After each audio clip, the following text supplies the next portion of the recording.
موت کے فوراً بعد انسان اپنے آپ کو کہاں محسوس کرتا ہے؟ موت کے بعد انسان اپنے آپ کو کہاں محسوس کرتا ہے؟ سب سے پہلے تو جب روح نکلتی ہے تو اس وقت تو انسان کو وہ فرشتے نظر آتے ہیں کہ جو اس کی روح کو نکالتے ہیں۔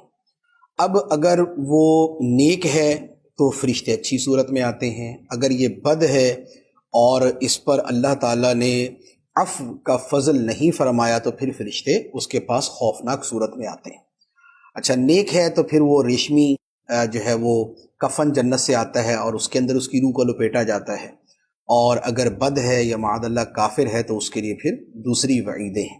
اب اس کے بعد یہ ہے کہ وہ اپنے آپ کو کہاں محسوس کرتا ہے، تو یہ فرشتے اس کی روح کو لے کر آسمانوں کی طرف بلند ہوتے ہیں۔ کسی کے لیے آسمان کے دروازے کھول دیے جاتے ہیں اور وہ روح جو ہے وہ اوپر چلی جاتی ہے، پہلے آسمان پہ، دوسرے آسمان پہ، حتیٰ کہ رب کی بارگاہ میں پیش ہوتی ہے۔ اور کچھ روحیں وہ ہیں کہ جن کے لیے آسمان کے دروازے نہیں کھولے جاتے تو ان کو واپس زمین پہ بھیج دیا جاتا ہے۔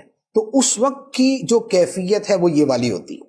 اب اس کے بعد یہ ہوتا ہے کہ تھوڑی دیر کے بعد ہی اس کا حساب کتاب بھی شروع ہو جاتا ہے، قبر کا جو سوالات قبر ہیں وہ بھی ہو جاتے ہیں۔ تو اس وقت وہ کیا محسوس کرتا ہے؟ اس وقت تو وہ خود اپنے آپ کو یہی محسوس کرتا ہے کہ قبر کے اندر میرے سامنے فرشتے ہیں اور میں ان کو ان کے سوالات کے جوابات دے رہا ہوں۔ پھر آگے اس کے بعد مزید بہت سی صورتیں ہوتی ہیں۔ نیکوں کی ارواح کے جدا مقام ہے، بدوں اور کافروں کی ارواح کے جدا مقام ہیں۔